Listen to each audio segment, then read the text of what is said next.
Changing gears now, former Penn State football coach Jerry Sandusky, who is charged with sexually abusing boys, is expected to meet his accusers on Tuesday for the first time.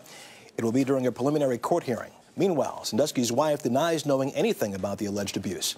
CBS News correspondent Werner has more. The images told the story. Former assistant Penn State football coach Jerry Sandusky in handcuffs Wednesday, being taken out of his home by police.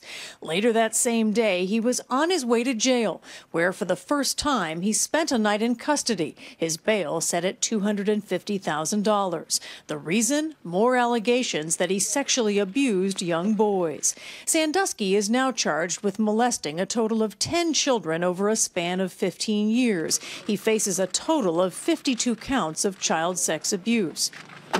His lawyer, Joe Amendola, spoke to reporters outside Sandusky's home Friday, where his client is now under house arrest.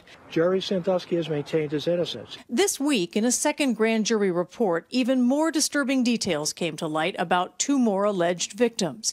In the report, one accuser, identified as victim 9, says he was sexually abused from the age of 11 or 12, often in the basement bedroom of Sandusky's home. At least once, he says, he screamed for help, knowing that Sandusky's wife was upstairs, but no one ever came to help him. Dottie Sandusky said in a statement Thursday she is devastated by the allegations, saying they are false, and she continues to stand by her husband. Is she doubting her husband at all? No, she's not. She is 100% behind him. There's no doubt in her mind that he's not a pedophile. There's no doubt that he didn't commit these offenses. That preliminary hearing is scheduled for Tuesday here at the Center County Courthouse. CBS News has learned that at least 5 of the alleged victims are expected to testify. If they do, they'll be telling their stories in public for the first time. Werner, CBS News, Bellefonte, Pennsylvania. And joining us now is Berth Karas, a former prosecutor who is now a correspondent for In Session on TruTV. She's been covering this case from the very beginning. Berth, good morning to you. Good morning. As we just heard, the grand jury is raising questions about whether Mrs. Sandusky knew about what was going on.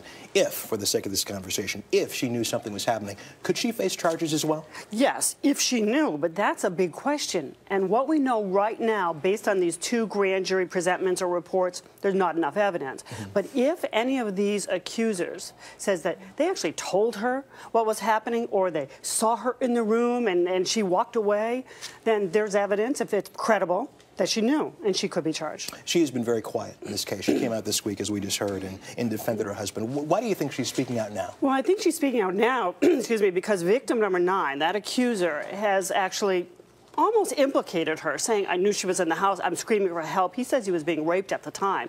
He believed she was in the house and she didn't come to help, and she rarely came to the basement. He had almost no contact with her whenever he would be at the house, according to his testimony. And if believed, that, raises questions. So we in the media, the public, we're raising questions about her. So she came out with a statement to say, hey, I didn't know anything about this. I know in most states a spouse cannot testify against another spouse. That is not the case in Pennsylvania, correct? Well, there can be exceptions. I see. And there is an exception. She could be compelled in the case of child abuse. But right now, she says she has nothing to add to a case, that the Attorney General is making in the Commonwealth of Pennsylvania. But if she had something, she could be compelled on that narrow issue. Let's talk about this hearing this week. As we heard again, the victims, or the alleged victims, are going to testify in open court for the first time. What else can we expect to see?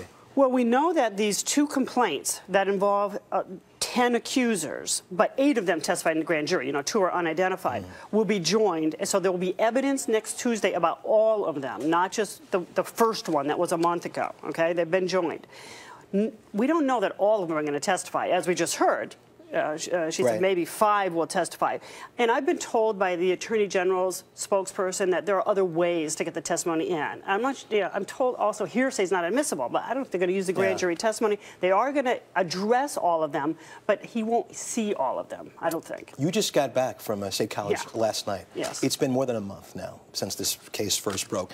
How would you describe the mood there these days? Well, it's interesting. The community is not talking about it as much as they were in those first days. I mean, people were coming up to me in a cafe. They want to come and tell me their story, their beliefs, their theories. Maybe they have some, actual facts. Now they're a little quieter, and folks actually are a little annoyed that Sandusky is being convicted in the court of public opinion right now when these are just allegations, and I am hearing that.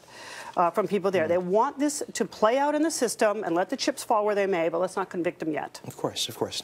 Berth Karas, as always, thank you so much. My pleasure. Appreciate it.